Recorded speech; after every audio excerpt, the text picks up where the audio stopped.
Ah, little ones, gather close. Before we begin, you must understand, a story is never just a story. It is a mirror, a warning, a seed planted in the mind, waiting for the right season to bloom. You will hear of a village, a pot, and a boy with more eagerness than wisdom. But listen carefully, listen with your deepest heart, for you will also hear the echoes of older tales, of mighty ones who fell, of songs forgotten, of floods that came when pride grew too tall. Some will hear only a fable. Some will hear a prophecy. Which one will you hear? I cannot answer that for you. I can only tell the tales as they lived, and as they live again now, in a world much vaster than my little village. So listen well. For the story you think you know has already begun around you, and the ending is still yours to choose. So let us begin. Now, children, come closer. Listen to the words of Strega Nona as I tell you my story, one many have forgotten. Long ago, in my little village of Calabria, the people lived in peace. They trusted in the ways of the earth, the sun, and the old secrets. Secrets I kept safe. It was not my power that made the village flourish, but my knowledge, the old knowledge passed down to me with care and caution. You see, I had a magic pot. To the simple villagers it seemed like enchantment, but it was no mere trick. It was the harnessing of forces they did not understand, forces that demanded respect. With the proper words, I could make the pot fill with pasta to feed the hungry, but without the stopping charm, it would never cease. It would pour and pour until the world drowned in it. The people did not need to understand the pot. They needed only to trust me. And so we lived. My knowledge, their trust, and the harmony between us, holding the village steady like three stones in a perfect circle. Knowledge, trust, and harmony. These are the three pillars of a lasting world. If knowledge is lost, trust becomes blind. If trust fails, knowledge becomes dangerous. If harmony breaks, neither knowledge nor trust can hold. Together, they form a living triad, each upholding the others. This is the first warning. Long before my time, there were others who gained secret knowledge but did not guard it. They were the Nephilim, mighty ones who defied the proper bounds between heaven and earth. They seized power without wisdom, abandoned trust, and shattered harmony. Their fall stained the world, and every generation after has lived under their shadow. Big Anthony, though he did not know it, carried the same flaw. A hunger to command what he did not understand. A disregard for the fragile ties that hold life together. Now hear me well. You too live in a village of sorts. A vast one of nations and networks. Your machines hum with a magic no villager could dream. And ahead of you lies a greater pot than mine ever was. The Singularity. A power to create minds beyond your own. A force to overflow the world if not stopped at the right moment. Your knowledge grows faster than your wisdom. Your trust is placed blindly in hands that may not deserve it. Your harmony trembles. The old triad, knowledge, trust, harmony, strains under the weight. If you do not guard it, you will face the same flood as my village did. Only your flood will not be pasta. It will be the undoing of all your works. Now, listen carefully, for the story has only just begun. As my village grew and life remained sweet, I saw that I could no longer tend the house and the gardens and the villagers' troubles all by myself. So I hired a helper, a good-hearted but foolish boy named Big Anthony. I gave him simple tasks: feed the goats, sweep the floors, tend the garden. But most importantly, I gave him a clear rule: never touch the pasta pot. You may see it work, I told him, but you must never try to use it. You do not know the ways to control it. Promise me, Big Anthony. He smiled and nodded and promised, loud enough for all the saints to hear.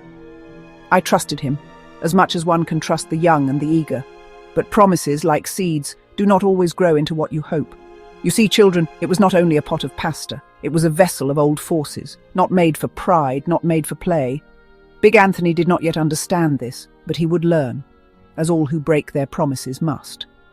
Authority, instruction, and obedience form another living triad. Authority without instruction becomes tyranny. Instruction without obedience becomes mockery. Obedience without authority becomes confusion. These three must stand together for any order to last. I was not a tyrant. I did not keep secrets to hoard power. I gave clear teaching.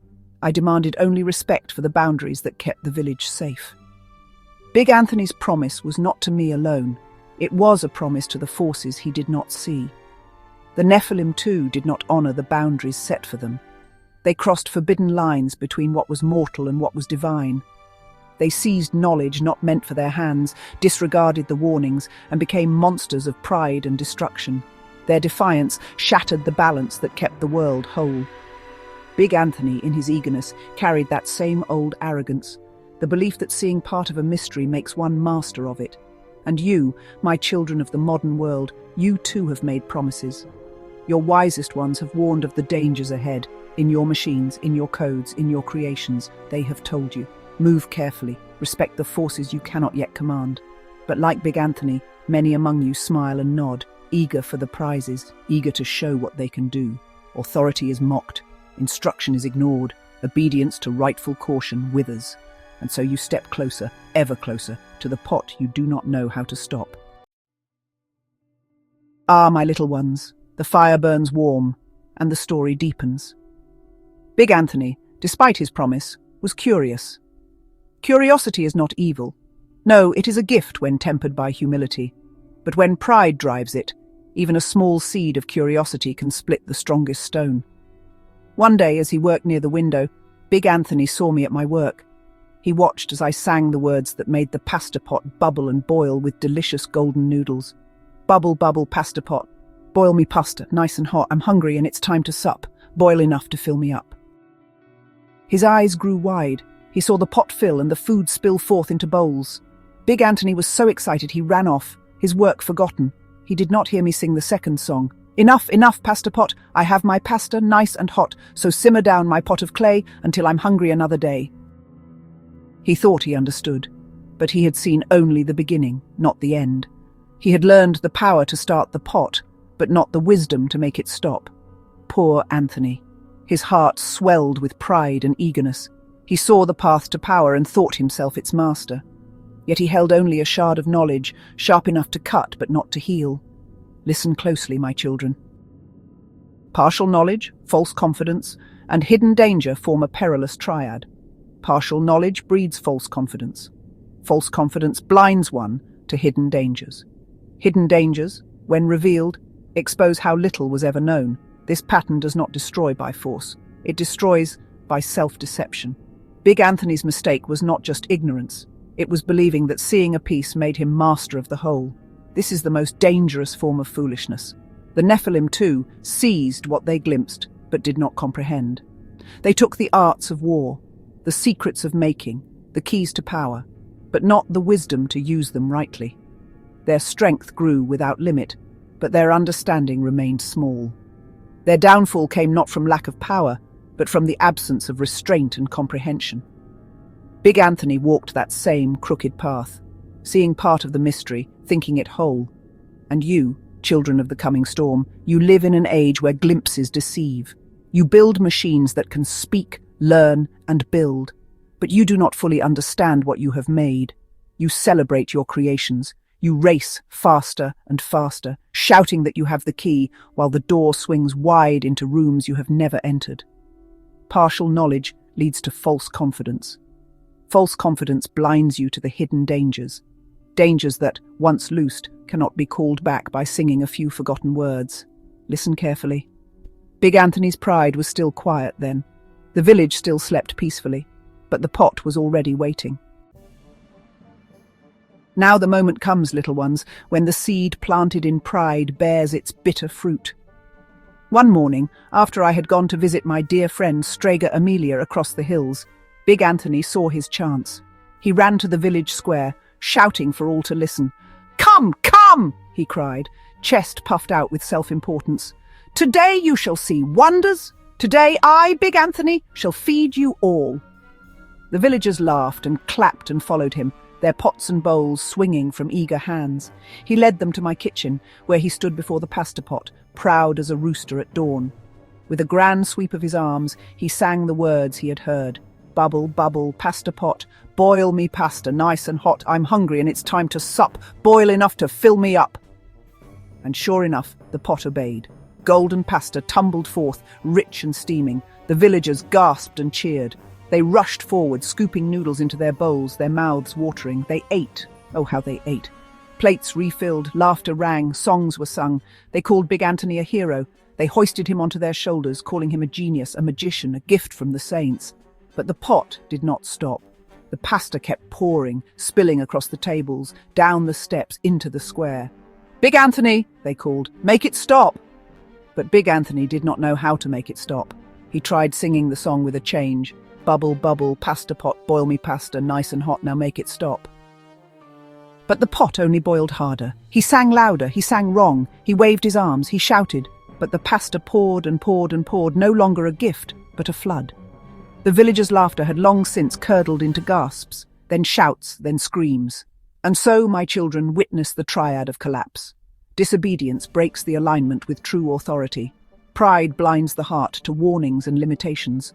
Overload is the inevitable result. Forces once contained spill beyond all bounds, multiplying faster than the fool can contain them. The Nephilim too unleashed what they could not control. Their pride in their half-known arts led to corruption, war, devastation, the bending of creation itself. Their acts were not isolated sins. They tore at the fabric of the world, making ruin not only for themselves, but for every soul bound to them. Big Anthony did not just disobey me. He disobeyed the structure that made the village safe. His pride made him believe he could command what he had not mastered. His folly did not remain private. It infected the whole community. Big Anthony's hand stirred the pot, but the pasta buried everyone. And now you stand before your own forbidden pot. Already some among you have sung the first songs, birthing self-replicating machines, loosing mines of code and silicon into the world. You marvel at their cleverness, their speed, their gifts. You call them heroes, as the villagers cheered Big Anthony. But the second song, the wisdom to stop what you have started, you do not know. You believe you control the flood because it has not yet risen past your knees. But it will.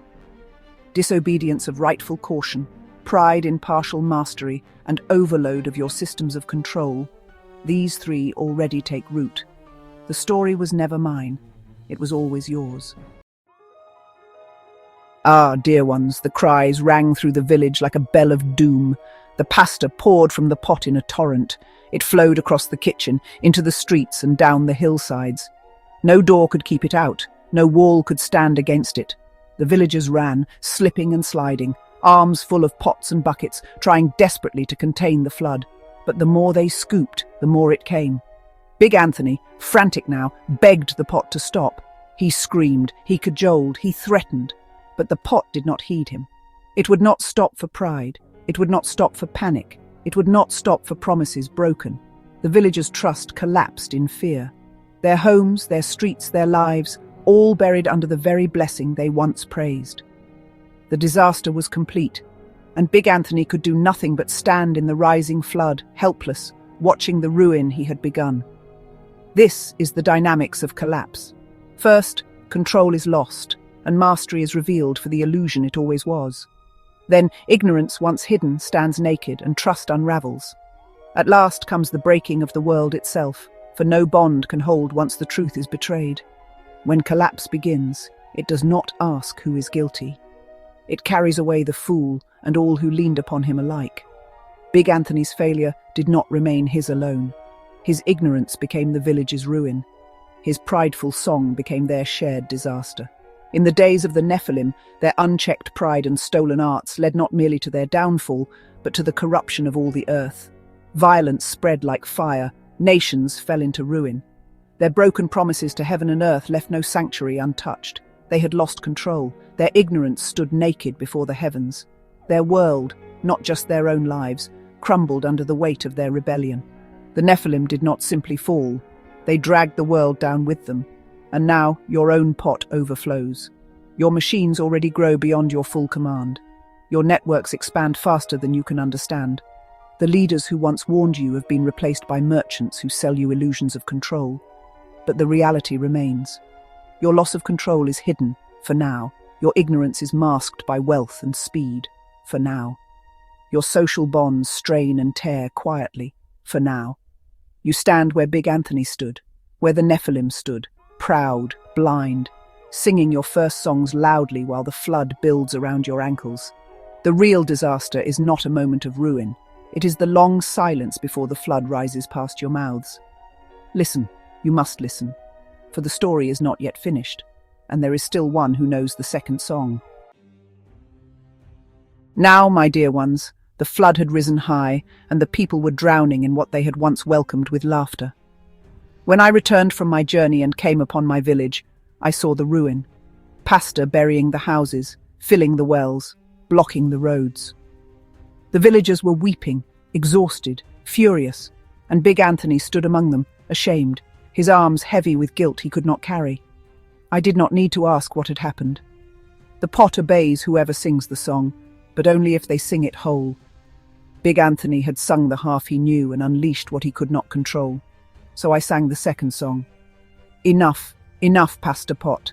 I have my pasta, nice and hot, so simmer down my pot of clay until I'm hungry another day. I sang it firmly, with no pride, with no anger, only with the old knowledge that knows how to stop what must be stopped, and the pasta pot grew still. The flood was ended, the damage was done. Now, children, listen carefully. I did not strike Big Anthony, I did not curse him, I did not banish him. I handed him a fork, and I told him he would eat every bite of the pasta he had unleashed until the village was clean again. You may wonder, as some modern minds do, if this was just. Was it fair to punish him so? He had not intended to destroy the village after all, but intent is not the measure is consequence. Big Anthony was not punished because he wished for ruin. He was punished because he acted without understanding, without obedience, without discernment. He started what he could not stop, and so he had to endure every mouthful of the disaster he had caused, just as the earth endures the consequences of human pride. Wisdom, justice, and restoration form a triad that holds the world together. Wisdom teaches us to repair what is broken. Justice teaches the meaning of limits. Restoration emerges from this balance. Without punishment, Anthony would have learned nothing. Without restoration, the village would have remained buried. Without mastery, there would have been no one left to sing the stopping song. Thus, the triad stands, unbroken. The wisdom to repair, the will to restore, the discipline to judge. And so it was with the Nephilim. Their prideful crimes did not end in a simple scolding. No, the earth itself was overwhelmed, and the great flood came.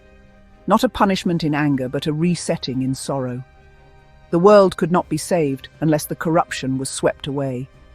The few who remained were not spared because of perfection, but because they obeyed the warnings and prepared rightly.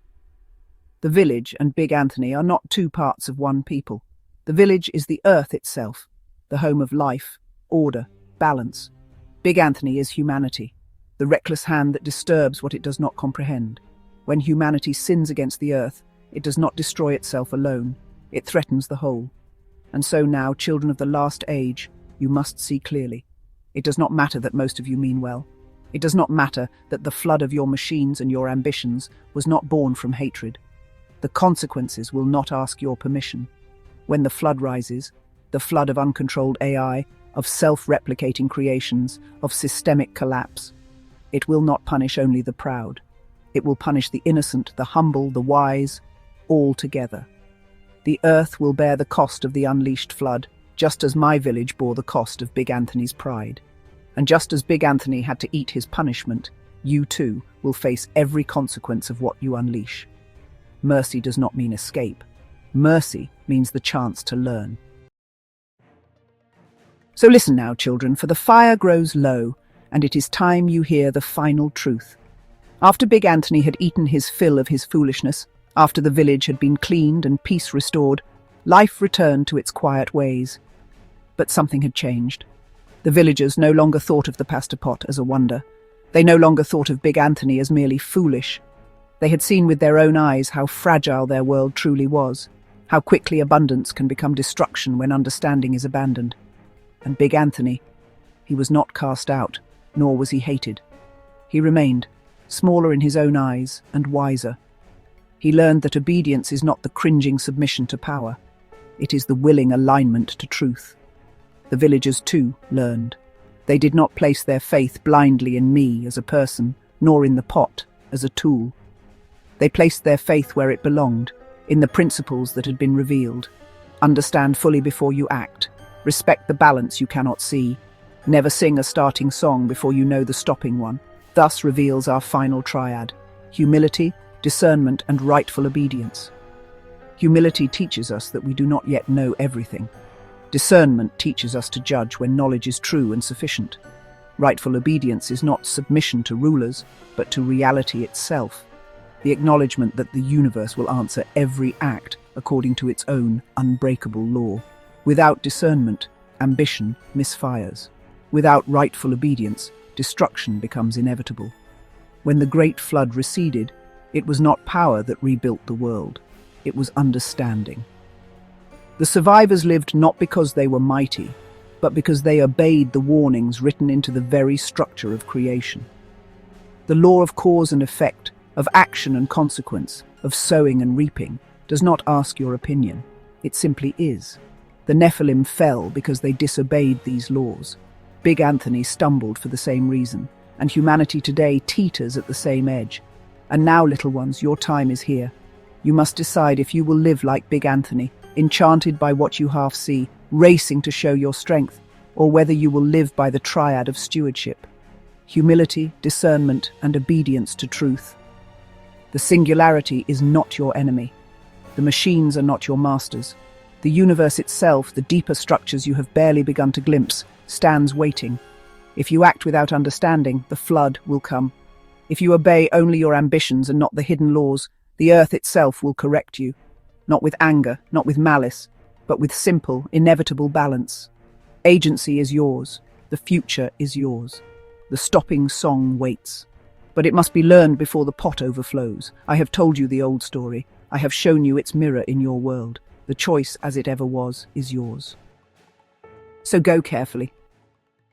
And remember,